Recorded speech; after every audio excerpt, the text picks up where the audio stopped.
which is Exactly. frustrating because like I'm pretty sure when it comes to like actual core values, I'm pretty sure about 99% of humanity agrees on like You're right. 95% of topics. Like most You're people right. want to be healthy, have clothes, have Yep. food, have a school to send, right? And Yep. then like our disagreements are not anywhere near as major Yep. as people seem to make Yep. them out to be. Like I don't think the Yep. average liberal in the United States wants every cop to be killed, and I don't think the No. average conservative in the United States, wants every single black person thrown into jail for like I know. smoking I weed. know. You know, yeah, it's. Ugh. God, I have a big question for you today that I'm very curious about that I've heard a lot of people talk around. You got me nervous now. Just like fascinating macro development in U.S. foreign policy that I'm so curious about. Hold on. I'm sure you've thought about this. First and foremost, by the way, speaking as your northern neighbor, congratulations on the election results. I mean, we're all pretty happy about that. Yeah, we'll see. Just don't congratulate us yet, okay?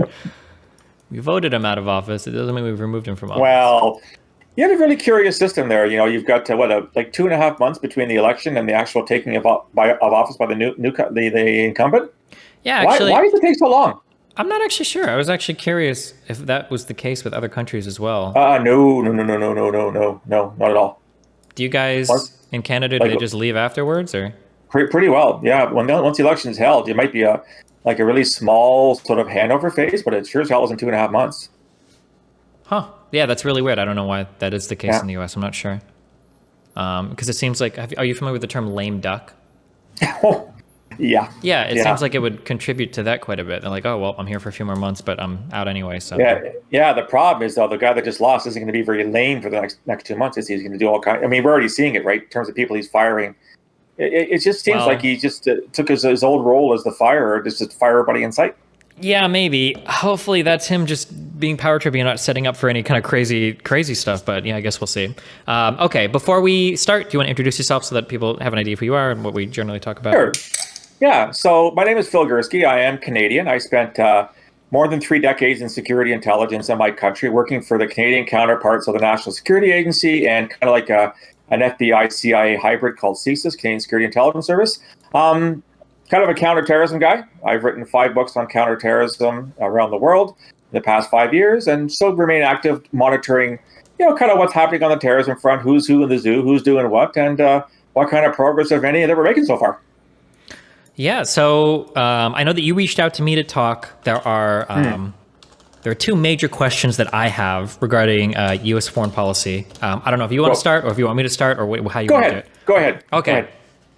Minor one and a major one. Do you want the major one first or the minor one first? Let's get the big one out of the way right away. Big one out of the way first. Something that I am so intensely curious about. I need to remember names so that I sound more credible instead of saying I heard from this, but I've watched a lot of these little conferences or whatever. One major thing that seems to be different now that has never been the case in the stage of like world politics is the United States is like refining and drilling so much oil now because we've had access to I think it's the shale oil or whatever through fracking or whatever. We are making so much more that I've heard some people say that the Middle East is becoming an area of where it might be of somewhat of a geopolitically important area for whatever reasons related to Russia or China. But in terms of like securing oil or having a good relationship with like OPEC or whatever, that the US might not be as concerned about that anymore. That if Iran wants to go over and drone strike some Saudi Arabia refineries or whatever, as may or may not have happened in the past, that the US just doesn't actually care that much. And that this might herald like some like new direction in US foreign policy where because we have so much energy independence at the moment, we have a less of a vested interest in parts of the Middle East or the greater Middle East region. What do you think about that in general? Do you think that's hogwash or what? I'm curious. Well, I definitely have heard that, because of things like fracking and advanced technologies and getting at oil that wasn't, economical to get in the past, that you guys are doing really, really well on the oil front. And we're doing the same thing here in Canada, right? Although the problem with ours is are mostly trapped in what are called oil sands, and it's very expensive to get out of the ground, unlike fracking. So you have an advantage right there. And you're absolutely right. I mean, no one really would give a rat's ass about the Middle East if it had not been for oil. You think back to, I'm old enough to remember the oil shock of the 70s and the fact that we had to really, kowtow to the Saudis and everybody else. And so we paid them attention because prior to that, most people couldn't find it on a map and simply didn't care. It just wasn't an important part of the world. And so if they get to a point where nobody needs the oil that they're pulling out of the ground, with the exception of maybe some Central Asian nations. I'm not sure what the situation in Europe is like. They don't have a lot of oil in Europe, although there's massive finds off the coast of Turkey and stuff like that, off Greece as well.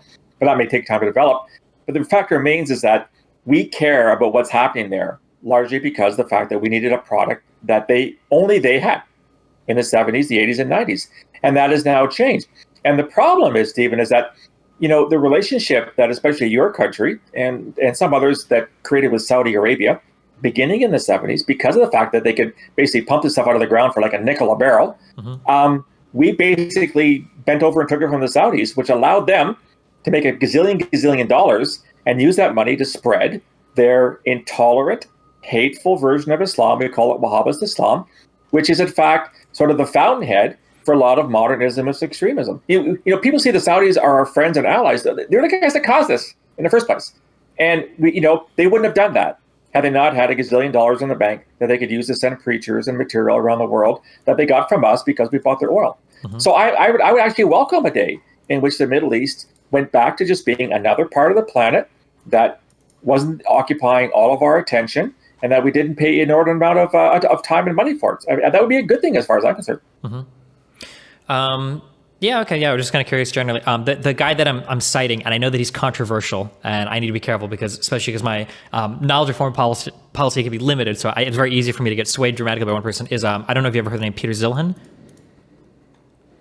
No, actually I haven't. Okay. And I do follow this stuff kind of closely, so I'm curious why I haven't heard of that. Guy, I think he's more like economics plus geopolitics, not just, Okay. Zilhan, maybe I might have pronounced it right. Zeihan, Zilhan, I don't know. No, it doesn't. Okay, gotcha. Sounds German, yeah. Okay, gotcha. But I mean, the bottom line is that, the Middle East isn't going to, drop to, through the center of the earth tomorrow kind of thing. Yeah, of course, yeah. But I do think that we have expended an awful lot of blood and treasure in wars and doing things because we needed that resource.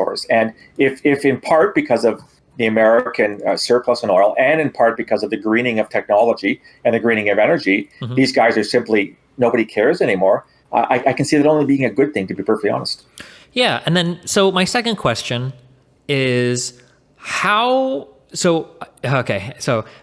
everything is always the most extreme that you've ever seen in your life, because everybody says it's the most important election ever, this blah, blah, blah, blah. Yeah. So I'm still kind of sort of young, middle-aged, whatever, 31. This is going to be the most... Oh, God, you're young. Yeah. This is going to be the most whiplash I've ever had from one administration to the next. We're going from what it seems to be one of the most borderline authoritarian kind of sort of fascist administrations I've ever seen in my life to what is arguably going to be one of the most progressive agendas that we've ever had, hopefully in terms of foreign policy as well. How do you ever cut a deal with the United States relating to anything foreign policy-wise when this type of whiplash can come every 4 years? I'm thinking especially in regards to things like the Iranian nuclear agreement or in regards to how we treat North Korea. Well, you raise a very good question, right? Because a lot of these deals and relationships that we create depend on the fact that they're going to be reliable in nature. And so when you're dealing with the North Koreans or the Iranians or the Chinese or the Russians or whatever, you need people in place, in power, in the administration who aren't going to change their minds every 5 minutes like the former president did, and that really basically throw a horseshoe into this, and like no one knows what's coming next. So that's one thing, in fact, that I think is you're going to see an incredibly better managed system, and that is your country's foreign policy relationship with its allies, including Canada, including NATO, including the European Union, because there's going to be the expectation that at least for the next 4 years that there'll be a consistency there. Whereas with the previous guy, the consistency lasted 5 minutes until he tweeted something asinine and he changed his mind yet again. Now, if in 4 years' time something else happens and you get what you're calling another whiplash to another candidate that is equally, well, hopefully no one's as equally as bad as the guy that's getting out of office, but a candidate that is maybe a little less dependable or a little less predictable, that does cause a problem. I mean, look at governments change all the time. I mean, we have gone between conservative and liberal in Canada for the past 20 or 30 years, but there has been more or less a consistency in how we handle our foreign policy. Even if there are differences in philosophy between those two political parties, you don't have that wide swing between something completely on one end of the spectrum, something on the other end of the spectrum. I'm looking very forward, I think, to the Biden administration. I think from what I've seen so far, and I'm certainly not an expert in U.S. politics, that there is a sanity, but maybe given what we've seen over the last 4 years, anything looks better. But I do think there are a lot of very positive points that we can look forward to in terms of at least a stability in moving forward on a multilateral basis. At least we're going to have this notion that when the president says something, he's not going to change his mind 5 minutes later. We can work with that, even if there are disagreements. So I think from that perspective, that's a very good thing. At least within the administration, yeah. Hopefully, though, it doesn't. I guess the only fear now is that I guess when you see something as historic as like the Iranian nuclear agreement just undone with the stroke of a pen, I wonder going forward if that hurts our ability to negotiate. And then it feels like, I guess since World War II, it feels like, and man, my lack of history knowledge might be showing, it feels like this is the first time it felt like America was taking a step back from kind of being a world leader, where we didn't want as much to do with any allies. We didn't care as much about the UN. We didn't care as much about NATO. Where the U.S. was really abdicating a lot of ground. We're like, screw these trade deals, screw this, these big multilateral agreements or whatever. You've got people like Angela Merkel, I think, saying, maybe it's time for the EU to look past the U.S. for leadership. They've been saying that for years now. But I think with the really concerning point for those of us, in Canada, in NATO, and the European Union, was not just the fact that we were being dismissed and that, long-standing relationships were being thrown under the bus on a daily basis. I mean, we can deal with that because, administrations change. But it was the opposite side of that coin, and then the people that were being embraced, like Putin, like Erdogan in Turkey, like Xi Jinping in China, like, the North Koreans. It was bad enough that these, like you said, we've had 75 years of these relationships in the post-World War II world, and we've had our disagreements, but for the most part, we've gotten along. We've worked together. Mm-hmm. That's bad enough. Then have the guy that chucked you under the bus, then to hop in bed with dictators and people that are slaughtering. In the case of Xi Jinping and his policy in Xinjiang against the Uyghurs and in Tibet, like that to me is like that's sort of, you threw us under the bus and then you reversed the bus and drove over us again by the fact that you completely rejected what we all thought was the one way forward, or probably the best of, or I don't know, maybe not the best, but a pretty damn good way forward. And you basically decided to throw your lot in with a bunch of people that are completely antithetical to everything we've been working for the past 75 years. That really, really hurt. Do you think when looking at Trump's foreign policy decisions, this is a very kind of personal opinion question, do you see more malevolence or stupidity? I'm just curious. Probably, I would say probably more the latter, in the sense that, I just don't think he's a very bright man. I don't think he's the kind of guy that spent his life worrying about these issues. Yeah. Let's face it, when you look at presidents or prime ministers, whatever, most of them, a lot of them are lawyers, or, they've come up and they actually know something. Like they've actually studied something. This guy was an entertainer right from day one. He didn't have any foreign policy experience. He didn't have any domestic policy experience. He didn't have any experience at anything aside from, running, starring in shitty television shows. And all of a sudden now he's the president of the United States. So why would you expect someone like that to have, wise, deeply considered decisions? No, because he's incapable of doing it. Was it malevolent? Possibly, because he just seems to be a very malevolent kind of guy. Like, piss him off once and that's the end of it kind of thing. Look at people he's fired, look at the decisions that he's made. He holds a grudge forever, right? If you don't agree with what he says, then you're toast. So I think there probably was a malevolence to it, but I would say more it's just that he had no idea what he was doing. And because he fired advisors, like twice a week he'd fire somebody, and he'd only bring in people that would say things that he wanted to hear. Whereas what you want an advisor is someone say, what, Mr. President, you're wrong. We've looked at this, and this is the best way forward. I know you don't like it, but we've got some smart people that are looking at this. And frankly, sir, we don't think you should do what you're doing. If no one tells you that, and you go ahead with your gut feeling, which is based on nothing, why are you surprised that you have these foreign policy and domestic policy decisions you have over the last 4 years? It just stands to reason, right? Yeah. That's always how it comes off to me. There's always, there are people on both sides where there are people on the right that think that Trump is like a very ingenious political figure and he's maneuvered everything exactly. There are people on the left that think that Trump has undermined democracy in a very specific, very pointed way with a lot of, intentionality in mind.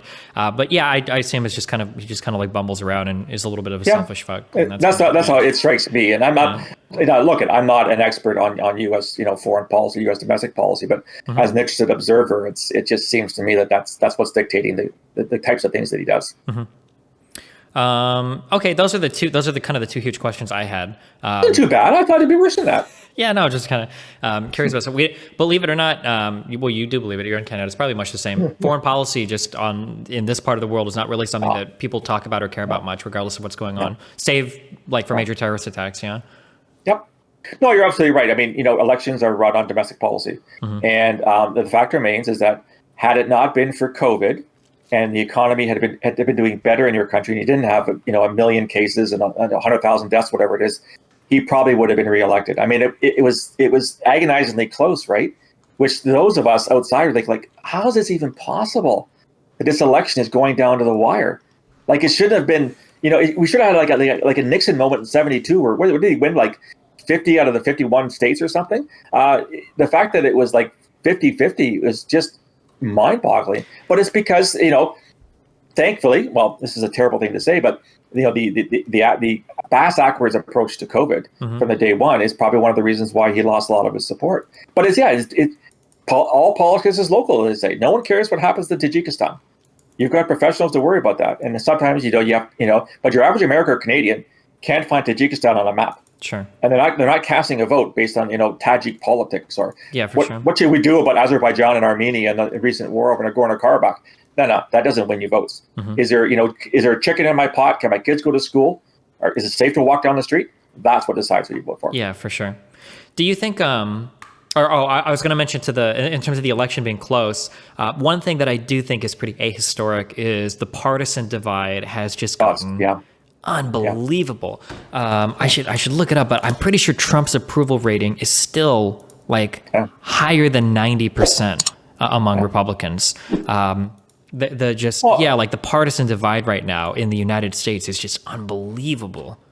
When you're seeing that now, even like the fact that he's lost, and then no one in the Republican Party is saying anything against him, right? They're going along with all these lies about voter fraud and fake ballots and stuff being burned and all. I mean, guys, I mean, maybe, and that's for internal political or party reasons. Maybe I don't really understand that, but yeah, the partisanship is actually quite frightening. I mean, this is a time where you want this sort of non-partisanship. Now we have it here in Canada. I'm not going to lie to you. I just don't see it as stark and as divisive up here as I see it in your country, and that's not good going forward. So we'll see what happens with this presidency. We'll see how it goes. Will Biden live long enough for a second term? Yeah, well, we'll find out in 4 years' time, I suppose. But will this continue into the 2024 election? Yeah. I hope not, because there are a lot of things that we're worried about right now, and they need bipartisan support. I mean, my understanding is that the Senate's going to remain in Republican control. Is that true? We don't know. It's pretty close. They have 50 seats right now. You need 50 plus a vice president to have a majority. Yeah. So there's going to be 2 re-elections in Georgia. Yeah, I heard. Yeah, which is historically, I'm pretty sure, a red state, but went blue, and there's going to be a lot of money and a lot of fighting going on in that state. During the next. But if the Senate remains with the Republicans, I mean, the way your system works down there is they can basically veto anything the president wants to do, right? I mean, so again, that partisan nature of politics really it precludes the possibility that both parties can get together and work together to solve really big problems, because that's what you need. You need that joint effort. Yeah, I don't know it's hard to blame the politicians. I don't know where the blame lies, because there are some, when it comes to cultural issues or political issues, you have this circular feedback, where there's a thing going on over here and you want to blame it, but it's also because of a thing going on over here. So if we look at the Republicans, right? Why aren't more Republicans calling out Trump for the not conceding the election, for all these claims of voter fraud, for having anything to do with people like Rudy Giuliani? Why aren't they calling? But it's Trump is still massively popular in the Republican Party. If a Republican lawmaker steps up and calls out Trump, well, he's just going to get voted out. People aren't going to support him anymore. Yeah. And then where does that get them at the end of the day? At the end of the day, your job as a politician should be to be loyal to your constituents. And if your constituents are still massively supporting the president, I don't know if as much as I want to say you guys should take a moral stand. I kind of understand. I wouldn't want to speak out against the president if he's got a massive leader or a massive approval in my party, and I'm going to lose my seat over. What's the point? What do I gain from doing that? No, I think you make a good point, and party loyalty is important. I mean, here in Canada, parties vote along with their parties. If you vote against your party, you're basically kicked out. You do have a bit more, I think, wiggle room in the States. You do see Democrats voting for Republican measures and vice versa. Maybe not now under this the last administration, but I get that. But like I said, there's so many overarching challenges that we're faced with right now, from global warming on down, that if it'd be nice just to see these guys get together and actually work towards a common solution, as opposed to keep chucking shit at each other every second day. Yeah, I hope so. Yeah, the fingers crossed. gridlock. Yeah, I mean, like, our system is supposed to be slow, but I don't think it's supposed to be this slow. I don't think it's supposed to be impossible to get anything done. And the way that our bicameral legislature works is just unbelievable right now. Yeah. Well, and the hypocrisy over the appointment of a Supreme Court judge, right? Here's the same party who, under Obama's waning days, when he tried to appoint a judge, said, well, we can't do it now because there's an election coming up. You had the exact same scenario 4 years later. And the exact same party says, oh, well, we can do whatever we want now. It doesn't matter, there's an election coming up. So, I mean, people shake their heads and say, like, how could you have said that 4 years ago? And it's a complete 180. Like, how did you do that? Over the past year or two, I've been blackpilled so hard on how electoral politics and stuff work. Like, I understand. I feel like I understand all of it. Like, you're going to say whatever you need to do to make your voters happy. Yeah, at the end of the day, that's it. And then your job at the end of the day is to secure political power. I wish the betting markets would have been open. I'm starting to bet more on electoral stuff, because I think if you're in the business of making calls publicly, if you're that confident, you should bet on it. And one thing that I would have put $10,000 on if I had the opportunity was the second Ruth Bader Ginsburg died, I would have put any amount of money that the Republicans are going to push somebody through, because that's a Supreme Court pick. In the United States, this is like the cream of the crop of political power. It happens once a generation. There is no way that any Republican is like, now, even when I heard those 4 Republican senators come up and they're like, we're going to block. Nah, you're not going to block anything. No way you're going to give up a Supreme Court pick. But people will do whatever they can to secure political power. It's just, how it goes. Yep, that's true. So you guys Canada has had some of the strictest lockdown stuff in terms of travel. In terms of being able to travel anywhere in the world. I've noticed that, because I was going to travel again, and you can't. Nobody can go in or out. But you guys are doing pretty shaky when it comes to coronavirus stuff. I want to say that your deaths per capita were about half the U.S., which is... It ebbs and it flows. There's been some inconsistency on certain political levels. I do get the impression now that at least... one of the big problems is that in Canada, health is a provincial jurisdiction. It's not federal. So the provinces can basically dictate their own policy. And so there wasn't as much of a sort of a unified effort. That's getting a lot better.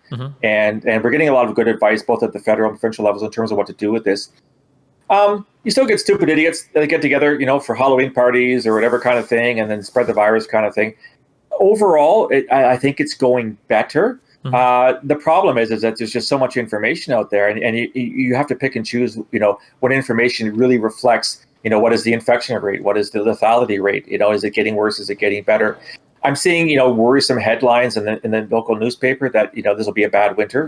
It's already cold. It's like approaching zero here. So what's that, 32 Fahrenheit? So, I mean, winter is coming, and, people will be spending a lot more time inside. So I think we are worried about the possibility it might get worse. But on the other hand, there's pockets of the country where it's hardly appearing at all. It's mostly in the big cities. It's like it's the Torontos, it's the Montreals of this world, where you're getting a lot of infections, because that's where most of the people live. Where I'm living in a small town, you never hear of it.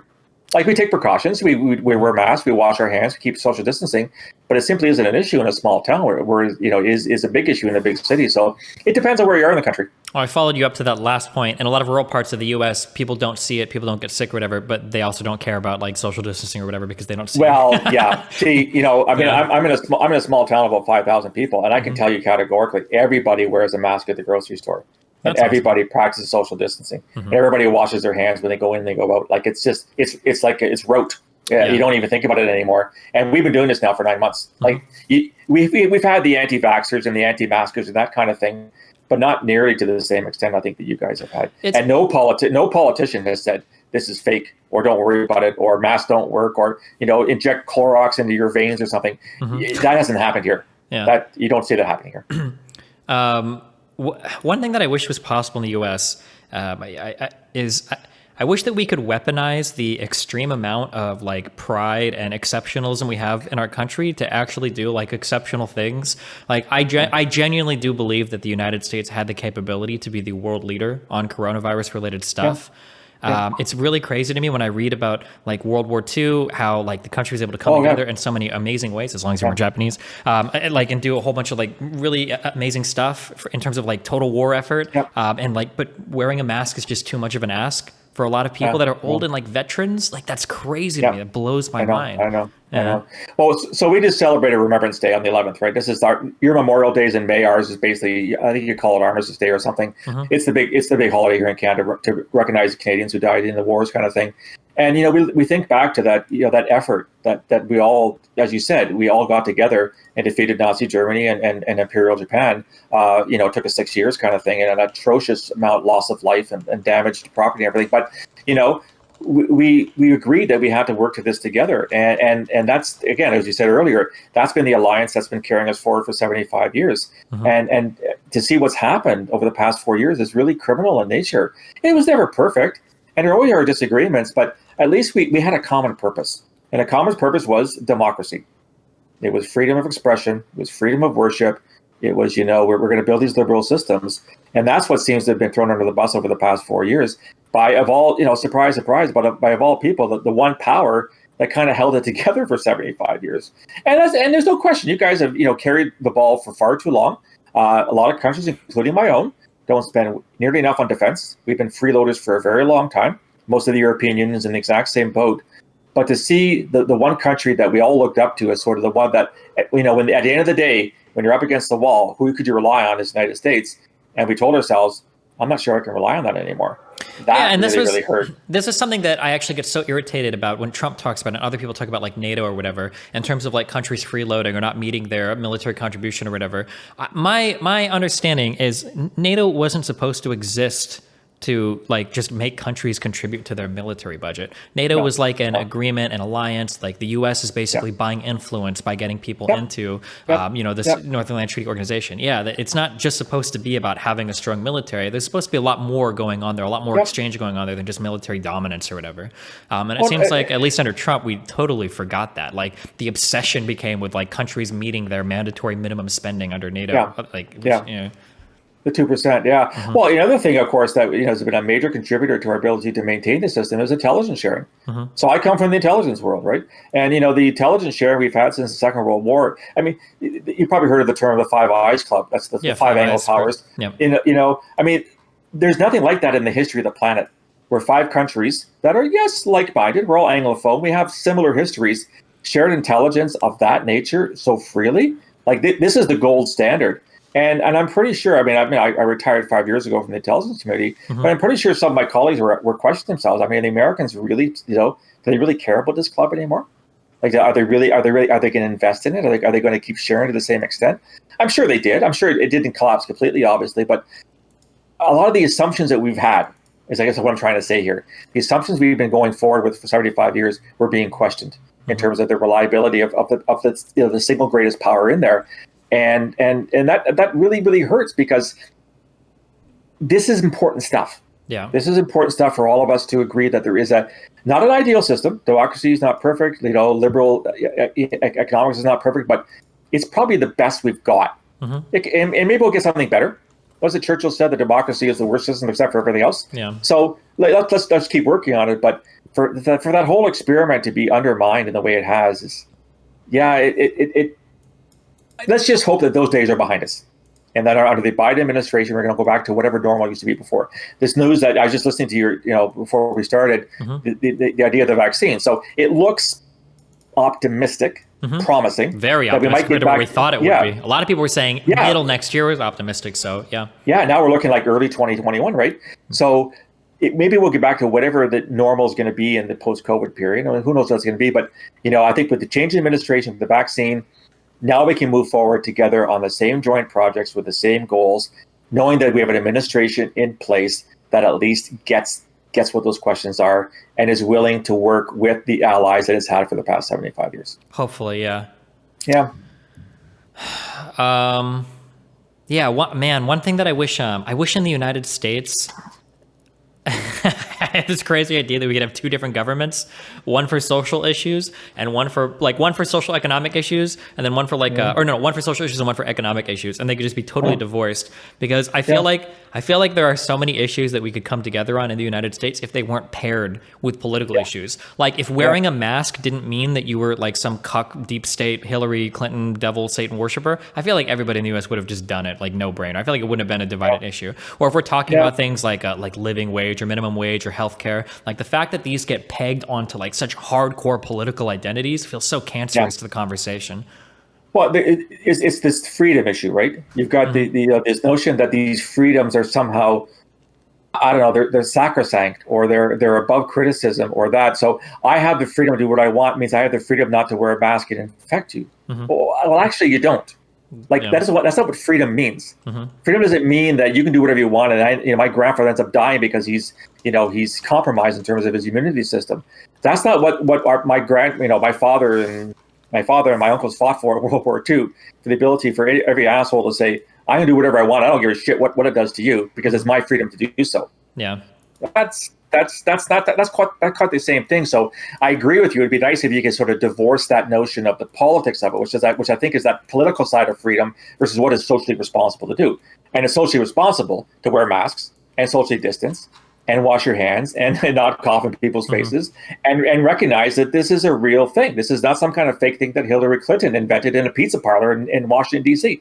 This stuff is serious. It's so insane to me that like a parent will have a conversation with their child and scold them for being irresponsible because of like how they're driving, and every kid has heard that speech. It's like, if you're going to be an adult, you're going to have more freedom, but with that freedom comes responsibility, and you need to make sure that just because you have more freedom doesn't mean you can go and goof off it. And then that adult will run out and cough on people and sneeze on people because they don't think they have to wear a mask. And it's like, really? Okay. Okay. Oh man, I'm totally ignorant of this. So questions about this, because I just haven't followed any of it. A boatload of peace treaties and everything, like normalization of relationships between like the UAE and Israel, like all of this stuff has been signed recently, or supposedly signed recently. I haven't followed any of it. Do you have any opinions on any of the, I guess, like some of the new peace treaties that have been signed in the Middle East? Do you think these are positive going forward, or? It's a mixed bag. So 3 countries so far have signed peace deals with Israel. So there's UAE, as you mentioned, there's Bahrain, which people can't find on a map, and there's Sudan, of all places. So Sudan was recently on the Americans' terrorist sponsor list, got taken off the list because it signed a peace treaty with Israel. So a little bit of politics going on there, right? Okay. I think what worries me about these is that they were rushed through. A lot of money exchanged hands, by the way, to convince these countries to do this. And it was seen as a win for the Trump administration. Hey, look at us. We're getting the Arabs and the Jews to talk. Isn't that great? So, and the other thing it did is it basically took the eyeball off what Netanyahu has been doing in Israel ever since he became prime minister. His policies in the West Bank, the expansionist nature of the settlements and things like that. He was able to basically say, well, hey, I've got peace treaties. So obviously the Arabs don't care about the Palestinians anymore because they're signing peace treaties with me. That to me was highly problematic. And look I'm not saying that the Palestinians are always right. I forget who said it, was that the Palestinians never miss a chance to miss a chance. And that certainly is largely true of the way they've done their politics over the past 75 years. But I think that, Israeli domestic policy they basically have said, we don't really give a rat's ass about the Palestinians. We're not going to sign, we're not going to make any kind of progress in terms of, a Palestinian state. We're going to keep encouraging the encroachment of Jewish settlements into the West Bank so that there'll be facts on the ground whereby there cannot be a Palestinian state because there's no territorial contiguity to create a state. So yes, it's kind of good that states that were formerly, at least on paper, at war with Israel for decades no longer are. But I think this is just a political move to essentially, boost the egos and to boost the chances for re-election of people like Netanyahu and Trump. And then, of course, in the Trump case, it didn't work out. So thank God for that. But I don't put a lot of faith in what all this stuff means. It doesn't mean that you're going to see less terrorism in Israel by Palestinians against Israelis. You're still going to see I don't know if you've been following, but COVID in Israel has been a huge problem. And one of the main reasons for that is the ultra-Orthodox Jews refuse to social distance, and they refuse to wear masks. So a lot of the major infection sites in Israel are in these ultra-Orthodox communities. These people are Jewish extremists. And there's a very small wedge of those Jewish extremists who are violent in nature, who will carry out terrorist attacks in the occupied territories against Palestinians. And so, by signing these treaties, you kind of say, well, we don't have to worry about this anymore. Like, why bother talking about a peace treaty? It's no longer necessary. We're going to set that one aside. And the bottom line is you just can't set it aside because this thing has been a festering sore for the better part of 75 years. You just can't sweep it under the carpet because you've signed a peace treaty with Bahrain, which people can't find on a map. It just doesn't make a lot of sense. Gotcha. So the three countries, because I'm sorry, just because I wasn't right. So you said it was the UAE, Bahrain, and Sudan with Israel. Yeah, that's correct. Yeah. Gotcha. There's talk the Saudis might as well. If the Saudis do, and I'd be surprised if they did, but stranger things have happened.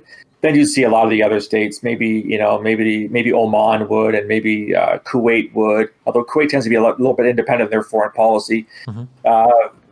Maybe Qatar. What are the Saudis? The Saudis hate the Qataris, so who knows what's going to happen with that? But I think if the Saudis ponied up, I think you'd see a major shift. Again, to what end? I'm not entirely certain. Okay. What do you think about? So I'm fielding a little bit of questions from chat. So what do you think about ISIS expansion into places like Southeast Asia, like Indonesia and whatnot? Do you think these are things to be concerned about for the future, or? Well, let me show you something. Hang on a second here.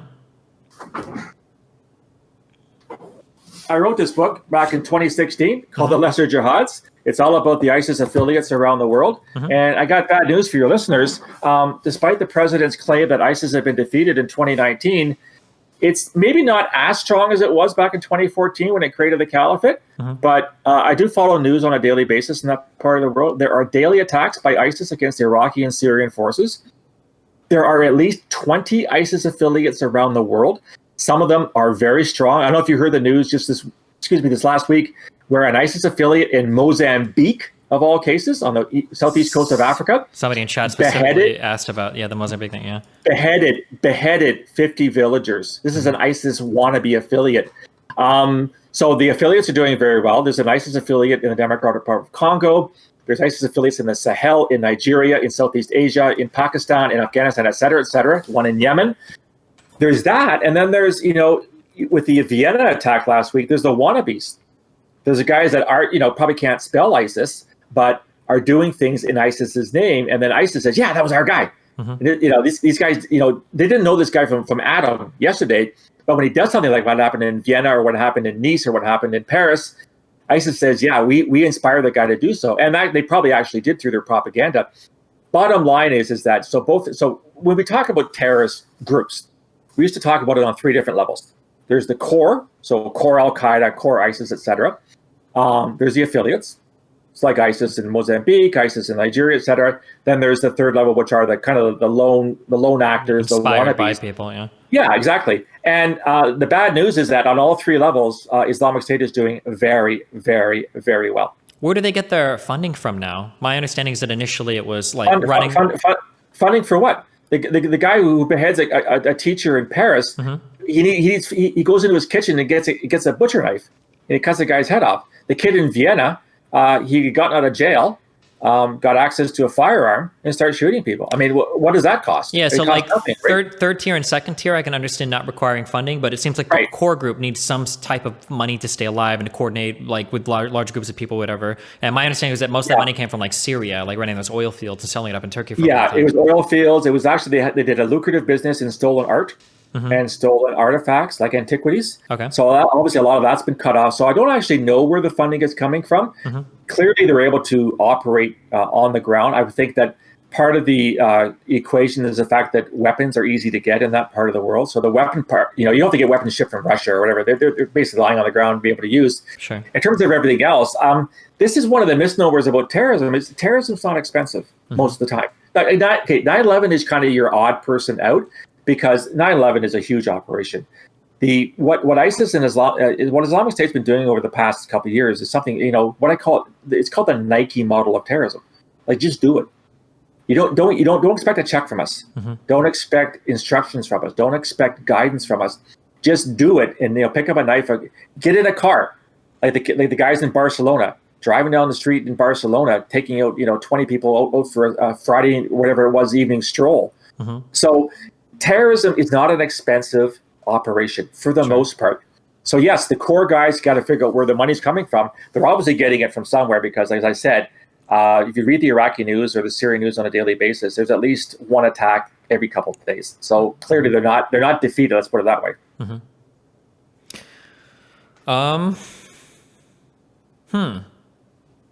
Well, do you have anything else you want to chat about? Yeah, we talked about Iran a little bit, right? I'd like to get back to Iran for a little bit. Did we talk after the killing of Soleimani, or? Just earlier on, we talked about the nuclear accord. Oh, right? the joint plan of Yeah, joint. the joint, whatever the hell it's called, JCO, whatever the hell it's called. Yeah. So before I was a specialist in Islamist extremism, I was actually an Iranian analyst. I was fluent in Farsi. I studied Iran for 20 years, so I have a really good knowledge of what makes Iran tick. And my humble opinion, and there are many who will disagree with me, is that, and for understandable reasons, we have seen Iran as like the boogeyman since 1979. Well, no shit, Sherlock. They took your embassy over in Tehran and kept, 54 people hostage for 444 days. There's one way to piss off a state. They certainly aren't helpful in the region. They sponsor militias in Iraq. They sponsor Hezbollah in Syria. Everywhere, Hamas, and everything, Yeah, exactly. So they're a pain in the ass kind of thing. But we've painted Iran as being the sort of the most dangerous terrorist threat in the world. And I think if you look at the numbers in terms of what's actually been happening over the past 20 to 30 years, you look at the number of actual attacks that have been carried out by terrorists, you look at the victims, numbers of fatalities, so numbers of wounded and killed, and you add it all up, what you'll find out is that 99.9% of those attacks and fatalities were caused by Sunni Islamist extremists. The Iranians are Shia Islamist extremists, and the two can't stand each other. So when people say that Iran is the problem, they are a problem, they're not the problem. Because it's the Sunnis, many of whom are basically, we were sort of, suckled at the Saudi teat in terms of Wahhabi ideology.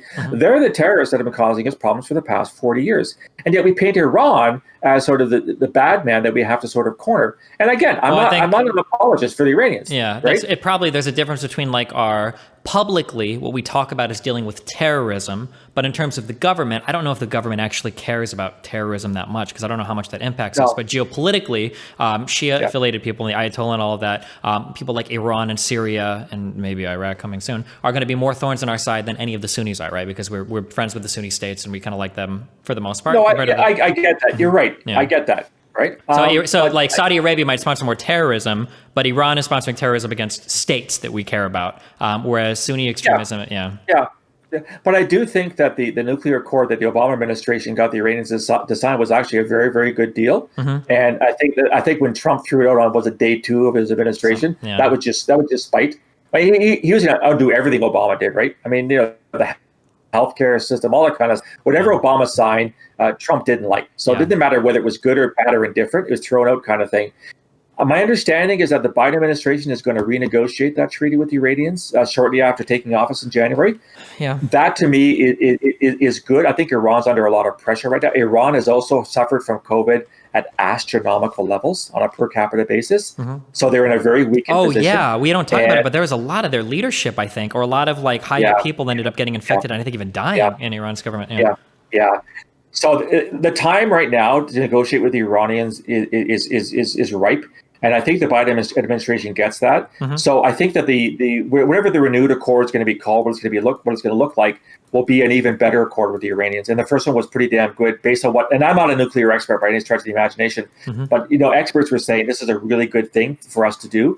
And yet it was thrown out, and the Iranians basically said, "Well, fuck you. If you're not going to honor your agreements, then why would we honor? Why would we? Like, why wouldn't we just keep pursuing nuclear weapons?" Initially, right? It was. So I think I hope that all the recent stuff. I mean, because you got to figure we killed Soleimani, who's like an Iranian celebrity. I'm not going to say it's our fault, but they shot down that plane on accident that was flying that took off over Tehran, and that went down, and everybody was killed. I know that we had the limpet mines going on, and then we had I think Iran attacked a Saudi refinery. I think it was a drone attack, wasn't it? So I've heard that. Yeah. I think things are chill now, but they were spiking up for a little bit. We forget. But ask yourself this, right? I mean, Soleimani was killed way back in January, right? I mean, how much of a real serious level or serious degree has happened since that time? And obviously there's a lot happening in the background. I mean, when you work in Intel, you learn about all kinds of things that don't make the front page of the New York Times or the Wall Street Journal. But you haven't seen this spike in really serious stuff since that time. For sure. Which leads you to question, is it really that bad?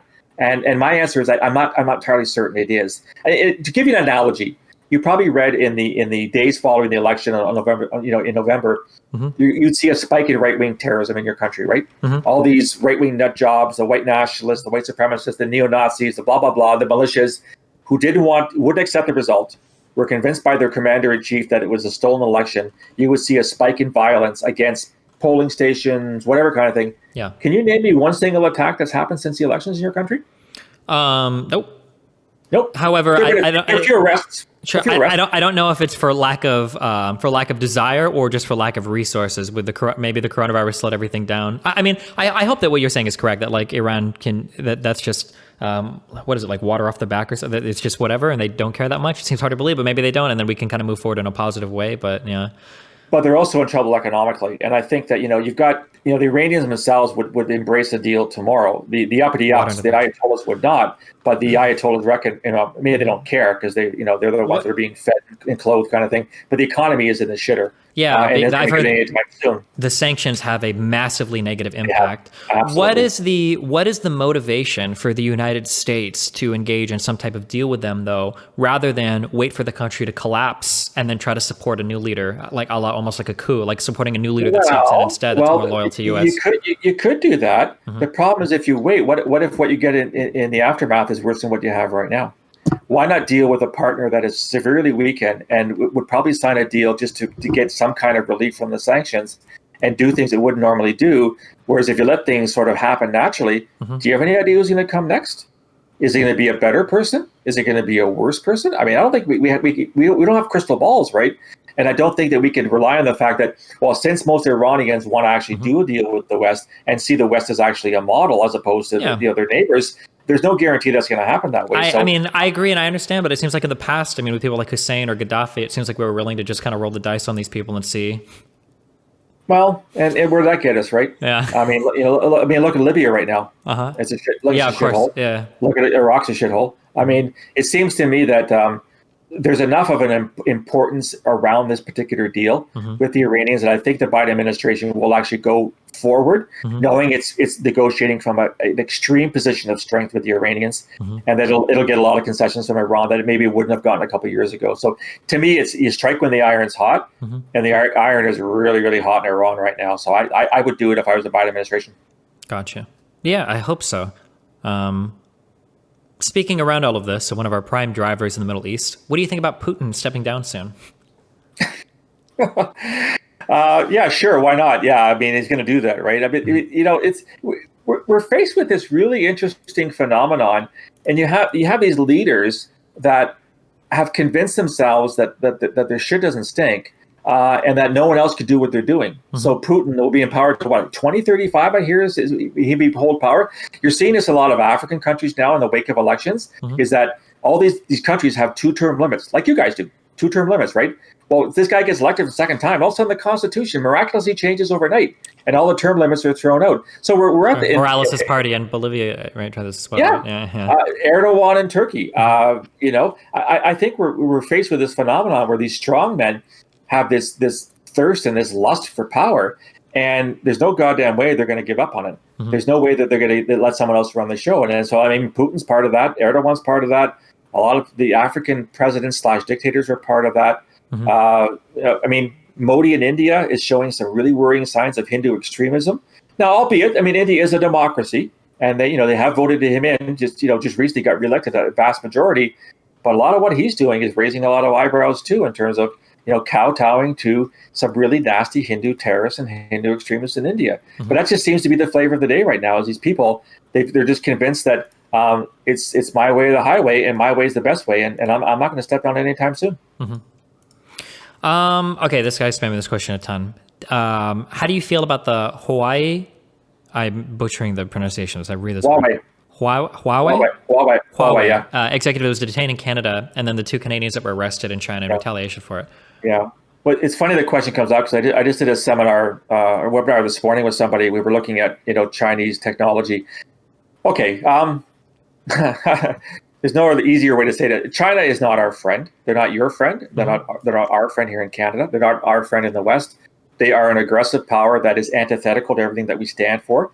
We have basically sucked at the Chinese economic teat now for the better part of 30 or 40 years. Everything that we do is made in China because it's cheaper. They can do it at vast economic savings by doing it there. And as a result, we've basically allowed China to dominate a lot of markets, including our telecommunications market. And yet when you see what's happening within China, I'm not just talking about what they're doing in Tibet, what they're doing in Hong Kong and Xinjiang, but their policy is basically to become the world power on a whole bunch of different levels. And part of that is by selling us our technology. And anybody that thinks that they're not going to use Huawei to their advantage is completely unreal, and it's completely naive. Now, unfortunately, what they did in Canada when we arrested Meng Wanzhou, who's the chief financial officer of Huawei, at the Trump administration's behest, by the way, they took 2 Canadians and have been held in solitary for the better part of 2 years, or even longer, I think. So, we're being held hostage to Chinese foreign and domestic policy. But speaking as an old Intel guy, why in heaven's name would you allow the backbone of your 5G telecommunication system to rest in the hands of China? Like, why can't we use Nokia, the Finns, or why don't we use Siemens, or why don't we use, some Western technology firm that's at least friendly to us, as opposed to a power that stands for everything that we're against? Makes no sense to me. So this standoff between Canada and China, it just keeps going on and on and on. And at least my government finally seems to be getting the message, because the intelligence services have been telling the government for 20 years that China's up to this. The latest report just came out this week about China essentially harassing Canadian Chinese who are speaking out against Hong Kong, or speaking out against. I've met some Uyghur Canadians who basically have been threatened by Chinese agents saying, "Shut your pie hole," or "Your uncle back home, I get it," kind of thing. They've been doing that for decades, and we've been telling the government that for decades. But because of the economic relationship and the trade relationship, the government chose to ignore it. I'm hoping now, and I'm cautiously optimistic, that people in power finally realize, hey, we've been led down the garden path by the Chinese. This has got to stop. This has got to stop now. I'm a huge. Have you ever heard the term doomer? Yeah. Oh, sure. I'm a very big doomer when it comes to. I feel like China's going to lead the world in most things in the next 10 or 20 years. Yeah. They already are. Yeah. The thing that the economic trends are such that even they're going to surpass you guys in terms of economic GDP and economic output. It sucks because I don't know if I complain about this general trend to you, but it seems like when people get scared and when bad things happen, people tend to look inward, and it feels like China over the past 20 years has only been looking outward. So while the rest of the world is kind of like creeping up and getting scared and not wanting to talk with or trade with or be part of the European Union if you're the UK, or be part of NATO or whatever, everybody's kind of scared. And China is just like getting their hands into everything. And I feel like China is like a country that is of such a size, in order to adequately stand up to them, not militarily, we're not talking about military, but like soft power, right? In order to stand up to them, you need these huge unified bodies, these big multilateral trade agreements. But everybody views that as being weak now, which is very frustrating. You're probably familiar with what they call the Belt Road Initiative, the Chinese. They're building infrastructure around the world. And they're building dams and power plants, all kinds of stuff. And all the ports where they lend you the money to do it that they know you can't pay back, so that they can take ownership of it afterwards. Yeah, it's so smart. They know these countries can't pay back. There's a famous case in Sri Lanka. They built a port in Sri Lanka. The Sri Lankans don't have a pot to piss in. And so guess who owns the port? Well, isn't that convenient that China has a deep water port in Sri Lanka in the Indian Ocean? And they have the agreement set up such that it's their workers, they get to work on it. It's all of their it's incredible. So there's no local economic benefit. There's no trickle down effect to local economy. It's all foreign workers, and it's all for China's benefit. And yet they parade themselves as being an international partner. Look what we're doing. We're building coal plants in Pakistan. We're building ports in Sri Lanka. We're building oil plants in Ethiopia. Aren't we a good international player? No, you're not. You're doing it for your own projection of strength. Well, what you're doing. It sucks too, because if the U.S. was to do any of this, I'm pretty sure our own population would call our leaders weak.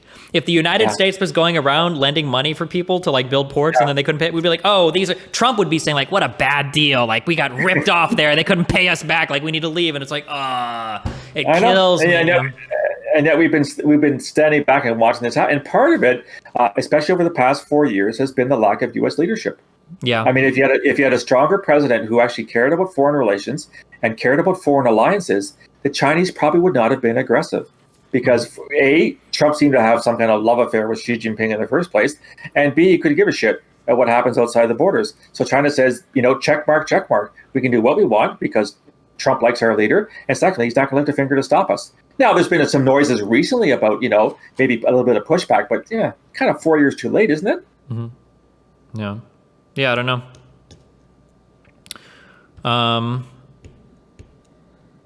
Yeah, There's one thing I do want to raise. is what's happening now in Afghanistan. And Trump has been big about the withdrawal of U.S. forces from Afghanistan, about the peace talks in Doha, in Qatar. I don't think we've withdrawn troops from any. I think we still have troops in Syria, Iraq, and Afghanistan. But I know he's talked about it a lot. Yeah. Yeah, he has. And see, this is where this is kind of a two-edged sword. So one of the problems is that when you send your soldiers abroad and you essentially occupy another country to some extent, in a counterterrorism campaign. So think what happened after 9/11, right? You guys went in, the Canadians went in, NATO went in a big way to find Al-Qaeda, to find bin Laden, and to bring the people who caused 9/11 to justice. So that was a counterterrorism campaign. We're still there 20 years later. And the problem is when you stay there that long is you cause a lot of anger on the ground. Because military strikes, drone strikes go awry, civilians get killed, you're eating up too much of the economy, et cetera, et cetera, et cetera. So being there actually causes more problems than you're probably solving. Afghanistan is not safer today than it was on 9/11. If you look at the Afghan news, which on a daily basis, the violence is up 50% over the past 3 months. And these are Taliban attacks on Afghan civilians and on Afghan military. The Taliban is the main so-called peace partner in these talks. And I've said, and many others have said, so hang on a second here. The terrorist group that sheltered bin Laden and allowed him to carry out 9/11 is now your peace partner in Afghanistan. And we know that, if the United States withdraws its troops, the Afghan government cannot control the country by itself. The Taliban will become the functioning government of Afghanistan. And we also know from what we see in open source that the Taliban still work with Al-Qaeda. So what would have changed after 20 years of occupation? Yeah, well, we have to negotiate with the Taliban, not because it's what we wanted to do, but because we failed in Afghanistan. Because it's the only one. Yeah. So, but you see, you're damned if you do and you're damned if you don't, right? And I'm not saying that troop withdrawal is not a good thing. It is a good thing because eventually you have to cut bait because Afghanistan's not much safer. The problem is that once you leave, it's probably going to get much worse. So in 5 years' time, do we ramp up troops again and go to Afghanistan because there's been another terrorist attack planned and executed out of Afghanistan on Western targets? See, I think it feels like the problem, especially in lieu of the Afghanistan papers, the problem it always feels like with recent foreign policy in the Middle East is even privately, it feels like there's not a clear mission objective sometimes. No. That lack of mission objective, like we have enough military might, I imagine, to do almost anything. We probably blow up the moon if we wanted to. But if we don't have like a clear objective and nobody really knows what's going on and we're just pouring, man, some of the reports on how much money we were just like, I think somebody would be assigned to like a 5x5 house block and they'd be given like $10 million a week to spend, like spend it somewhere. And it's like, Jesus, I don't know. Like that was insane. Yeah. No, you're right. There wasn't. The only plan was to locate bin Laden and bring him to justice, and that took us 10 years to do that, right? And it wasn't even Afghanistan. It was in Pakistan. It was Pakistan. I know. But so this is just my point is that the other book that I wrote after Lesser Jihad was called An End to the War on Terrorism. We have to stop seeing this as a war on terrorism. There has to be a better way to prosecute counterterrorism operations. And I've said, and my bias showing is that you want your security intelligence and law enforcement agencies to be at the pointy end of the stick. The military has a role to play, but it can't be the only role out there. And as someone very wisely said after 9/11, whatever you do, don't declare a war against the common noun, because those don't end very well, right? Yeah, you'll fight those war forever. Yeah, the war on drugs. None of these wars. We lost the war on drugs. We're legalizing marijuana across the U.S. We lost the war on poverty. I go outside. I'm in L.A. I see it everywhere. It's a really stupid way of.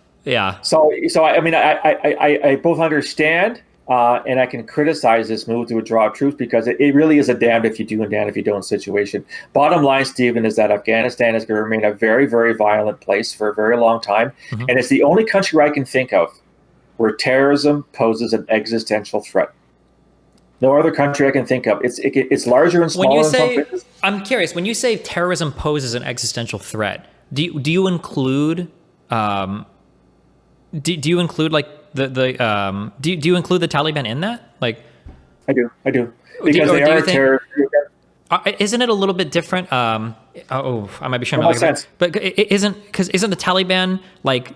Don't they have legitimate claim? Okay, hold on. I'm about to make some potentially very, very bad comparisons. Tell me, correct me if I'm wrong. But so you have like you have the the Kurdish regional government, the KRG in Iraq, right? Where they have like a decent claim to being there. They've been there a long time. They have their own region. Doesn't the Taliban, I'm not saying the Kurds are terrorists, but doesn't the Taliban have kind of like a similar claim in terms of its existence in Afghanistan, where they can claim like we've been here for a long time, like this is our land, like we ought to be able to run some of this the way the KRG does in Iraq? Or yes and no. So yes, in the sense that they are obviously they are Afghans and they've been there for a very long time. The problem is twofold. One is that the system of governance that they're going to impose, we saw that in the early 90s, right? Girls can't go to school, women don't have rights. Yeah, it was absolute heinous crimes against the Afghan people. And some might say, well, that's Afghanistan. I mean, the Taliban are, conservative Muslims, and they're going to run the show the way they want. And maybe you can make the argument. The other problem is that the Taliban, in fact, have and still are housing Al-Qaeda. There's an Islamic State affiliate in eastern Afghanistan that doesn't necessarily get along with the Taliban, but the ethos and the ideologies that Islamist extremist groups have are consistent with what the Taliban wants to do as well. So the Taliban may not be carrying out acts of terrorism against the United States, Canada, the West, whatever kind of thing, but they're going to be either turning a blind eye to or actively encouraging and assisting other groups that will. That's why I would call it a terrorist regime, in that they are not going to do anything to thwart or to undermine or stop. I mean, they made the promises that they wouldn't allow Al-Qaeda to, gain a resurgence if the peace talks succeed and the Americans get out. That's complete bullshit. There's already open source intelligence that shows they're working with they haven't worked with Al-Qaeda since 9/11. Nothing's changed. So why would we expect in the aftermath of a withdrawal that the Taliban are going to change their spots and all of a sudden become something that we can work with? I don't see that. Yeah, I'm not. I don't know. I'm not sure how they would function if they. Let alone the Afghan people having to live under the Taliban regime again. And again, maybe that's not my thing to say or your thing to say as Americans and Canadians. Yeah, I'm not sure. But do we really want, to subject the Afghans to that kind of rule? We saw what happened when the Taliban were running the show, right? Yeah. But maybe it's out of our business, I guess right? I don't know. It's rough because it feels like if we were to levy that same criticism, everything in the Middle East is so messy, but we could levy that exact same criticism theoretically at Turkey as well, right? Like we can. Yeah, but when in 2013 onward, when ISIS was running those oil fields, those trucks are driving right on north to Turkey, and that's exactly where they're selling things. And then love them or hate them, when Russian planes were flying down to bomb ISIS installations and whatnot, Turkey was shooting those planes out of the sky. That's the problem with foreign policy, right? Is that you got to get to the point where you don't agree with what's happening in country X, Y, or Z, but invading that country and changing it by force, like what happened in 2003 in Iraq. How did that one go, right? With the removal of Saddam Hussein. Well, the removal was pretty good and easy, but everything the aftermath really wasn't very great, right? So I think when you're a foreign policy advisor, you have to sort of weigh these things. Is that, yes, we don't like what's happening in Turkey, we don't like what's happening in Russia, we don't like what's happening in Afghanistan, whatever kind of thing. But do we really want to change it by force? Because if it's the old pottery barn rule, right? If you break it, you own it. And that's what happened in Iraq. That's what happened in Afghanistan. So I'm not saying there are easy solutions. There are no easy solutions to any of this stuff. And I get really ticked when I hear these so-called experts say, well, just do this. Just do this.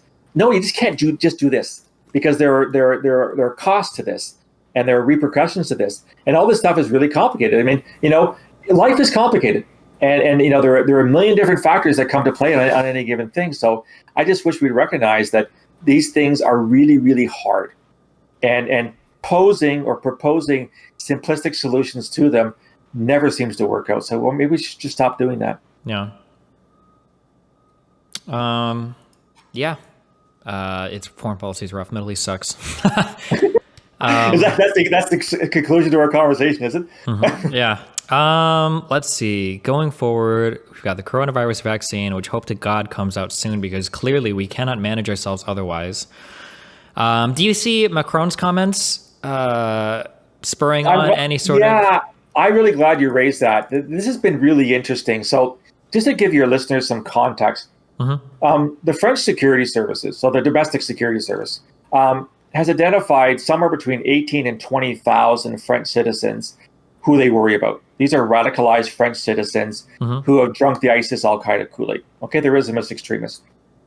No security service can monitor 18 to 20,000 people. Sure. Now, having said that, when I worked in intelligence, you realize that the vast majority of people who talk the talk, they don't walk the walk. Most of them couldn't organize a piss up in a bar, right? So they talk online, they post shit online. They've got no intention or capacity to do something, but a certain percentage do. Which is unfortunate. Even if it's low, 1% or 0.1% of 20,000 people, you know, that's like right. 100 or, yeah. And the challenge is which 1%, right? Mm-hmm. So what you do is you have to kind of look at everybody to determine who are the real McCoys in this bunch and who are the wankers. Mm-hmm. And that takes time, it takes resources. The other thing is that, so setting extremism aside, which is something every state is expected to put a damper on, there's the ideology that feeds the extremism, that feeds the violence. Mm-hmm. And this is what Macron's been talking about this Islamism that has been feeding violent extremism. Mm-hmm. And this is where he's getting into hot water, right? Because people conflate Islamism with Islam, and the two are very, very different terms. Sure. But, you know, the Turks have given them shit, so the Indonesians have, and the Saudis and everything else. He's got a point, even if it didn't come out very well. Mm-hmm. The Austrians have the same problem, but the Austrians are positing draconian laws whereby if you're convicted of Islamist extremism, you're in jail forever. Mm-hmm. Like, we're not going to let you guys out. And this is in the wake of the attack in which the guy got out of jail, right? Yeah. He faked it. He faked that he had been de-radicalized in a program. Mm-hmm. Then he killed all those people in Vienna. So Austria is saying, well, screw you. This isn't going to happen again. So I understand what Macron was saying. I think it was a little bit awkward, but it certainly has been twisted by a lot of people in the Middle East, in the Muslim world, to mean things that it didn't mean. He's got a very valid point in that there are all kinds of preachers, not just in France, but in Canada and all through the EU, mm-hmm. all through the Muslim world, who preach this shit and who are encouraging young people to become violent in nature. He's saying this has got to stop. Mm-hmm. And if it means deporting all these people, they'll deport them. France has no hesitation to deport people. Yeah. They just put you on a boat and you're gone, kind of thing. And I think what's happened is because France has suffered. I mean, yesterday? No, it's today. Is the 5th anniversary of the Bataclan attacks, the attacks on the theater. I was actually in France. I left Paris the day the attacks took place. I left in the morning to fly back to Canada. Mm-hmm. And, 134 people dead. Mm-hmm. And then you had the Charlie Hebdo attacks. Then you had the attacks, the beheading attacks, and the shootings in Nice. France has got a big, big problem, and they're not sure what quite to do about it. And so this is why I think Macron is really struggling on a policy. Yeah. But he has an absolute point when he says it's the preachers are part of the problem. It's not just the kids living in the suburbs with no jobs, no education. It's these guys that go to the mosques and preach this shit every Friday, to basically that, carrying out acts of violence is not only okay, it's actually demanded by your faith. That's the kind of thing that's being preached, and that's what he's trying to stop. I wish, one thing that frustrates me so much, I almost wish these conversations would all just happen behind closed doors because the public cannot have them. I wish that we could address these issues and be realistic about it without it going so dramatically off to like one side. Yeah, like, you me both. Yeah, when we talk about like there seems to be some problem with certain extremist sects of Islam in certain European countries.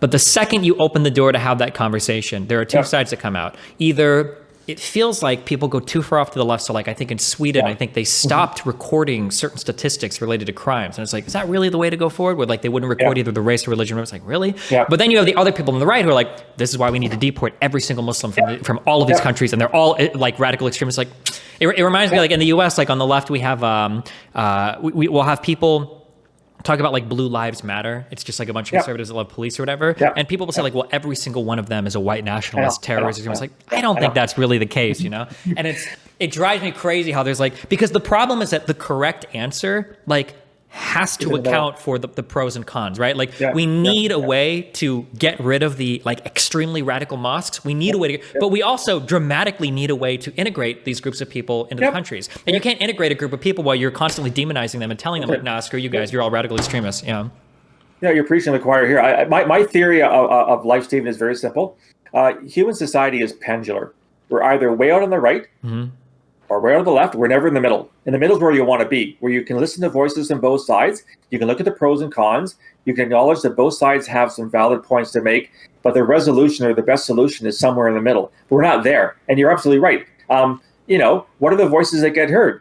It's the far left voices and the far right voices that get heard, whether it's Black Lives Matter or the police issue in your country and mine, or systemic racism, which is the term everybody uses nowadays. There are elements to truth to all that stuff, but it doesn't define everybody, on the planet that way. Well, and that's the way it's being presented. And that's where we need that kind of middle ground to say, okay, let's sit down like adults, like rational people, have a debate, put the facts on the table, and come up with solutions. But no, it seems to be it's either all this way or it's all that way, and that way doesn't get you anywhere. Yeah, it's more about sloganeering than actually figuring out. Yeah. Which is Exactly. frustrating because like I'm pretty sure when it comes to like actual core values, I'm pretty sure about 99% of humanity agrees on like 95% of topics. Like most people want to be healthy, have clothes, have food, have a school to send, right? And then like our disagreements are not anywhere near as major as people seem to make them out to be. Like I don't think the average liberal in the United States wants every cop to be killed. And I don't think the average conservative in the United States, wants every single black person thrown into jail for like smoking weed, Yeah, it's... But unfortunately, the 99.9% are the ones that rule, right? Yeah, I guess, yeah. Yeah, I suppose, yeah. But, well, man, you mentioned that pendulum, and like I said, the whole world is about to have whiplash from moving from Trump to Biden, which is about the farthest right administration to the farthest left administration you can imagine. But it's going to be cool to watch. I think a lot of people, but my concern would be that maybe the expectations are a little bit too high for the Biden administration. And that's my worry. So much that has to be changed. Yeah. Is that how quickly can he change it? He can't do it all on day one. Especially if there's not a Senate. That's the thing that scares me the most is that because if Biden comes in, we're literally expecting on day one, like a 15 an hour minimum wage, a single payer healthcare program, like peace of the fucking Middle East and across the world. Rejoin the climate change accord. Fucking solar panels on every fucking rooftop. Like it feels like the expectations are just going to be like comprehensive immigration reform. Like, oh man, and everything is going to be a fight. So oof. It will be. Well, but I mean, hopefully, and I'm being very naive here. I'm being very Pollyannish. Hopefully some of the partisanship will tone down a little bit so that, some of these really good ideas will make it through the Senate and will become, U.S. policy and U.S. law. I mean, I'm a half class full guy by nature. I'm an optimist as opposed to a pessimist. I'm not naive. I didn't fall off the turnip truck yesterday, but I'm hopeful that the administration will achieve some good in the same way the Obama administration did a lot of great things, right? I mean, here's fingers crossed that going forward that it won't be instantaneous change and there'll be a lot of battles ahead. Interesting to see what your Supreme Court does on a lot of issues right now that it's, 6-3 conservative versus liberal kind of bias. Yeah, right now, yeah. I mean, who knows, right? It's going to be, it'll be fun to watch if nothing else. It'll be fun to watch in the same way the last 4 years have not been fun to watch. Sure. The last 4 years have been a horror story to watch. These 4 years should be fun. I'm hoping. Hopefully, we'll see. Yeah. Yeah. Anyhow. All right. Well, do you have a new book to sell or anything? What's the most recent thing you've been involved in? I want to promote something. I feel bad. I just have you on here. Just give me 1 second. Yeah, go for it. Behind me here. So it's funny. We were talking about Hindu extremism. This is the book that came out last November. It's called When Religion Kills. Is looking at everything, including Islamist extremism. I wanted to ask myself the question, because I looked at jihadis all through my intelligence career. I wrote 4 books on the jihadis. And my question was, there's got to be more people out there that see themselves as religious in nature, but also think that God sanctions them killing people. And so I looked at it, and I wrote this book. It came out in November, actually a year ago. And there's 6 chapters. There's one on Buddhist extremism, which should be an oxymoron. But there are Buddhist extremists in Myanmar, killing the Rohingya, for example. Hindu extremists we talked about. Christian extremists, including some in your country, who use Old Testament verses to justify killing. Jewish extremists, of course, in the West Bank and places like that.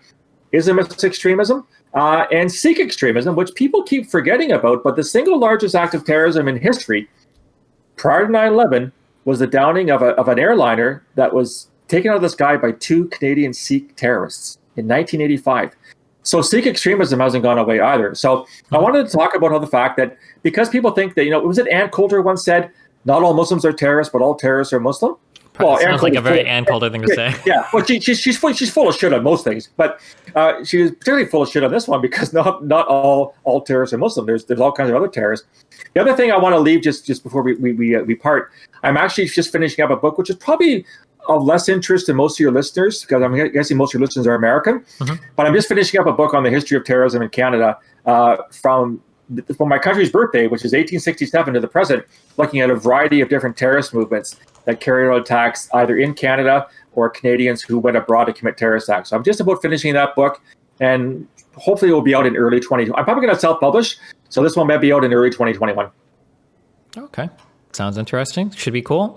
We can chat again then if you want to promote the book or anything. Yeah, for sure. That'd be great. That'd be great. Yeah. No, it's been great to talk to you again. And yeah, we should have these conversations regularly because you've raised a lot of really interesting questions about a lot of things. And it's nice to have a conversation where we're getting like different views out there on things. Like you said, if we could only get to that middle part of the pendulum, we'd be a lot better off, I think, as people, not just in the United States and Canada, but all over the planet. So yeah, something that the macro thing that I'm looking for right now, I don't know how long it'll be, but the macro picture, this is just my bad intuition based on limited reading of facts, is it really feels like what's going to happen moving forward is Africa, all of the African countries have been industrializing and moving towards being industrialized countries at like so much quicker than the European ones, because they're getting help from outside and because other people have already figured out the process. That when you see that continent, when those countries begin to mature and China has all of those inroads that they've already made, that China is just going to explode in more ways than they already have in terms of like being like a world leader in influence. And that,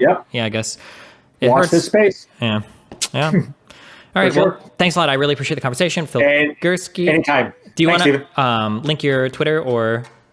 Yeah, so Twitter, I'm on @BorealisSaves. So Borealis as in Northern Lights, @BorealisSaves. And you can find me, borealisrisk@gmail.com.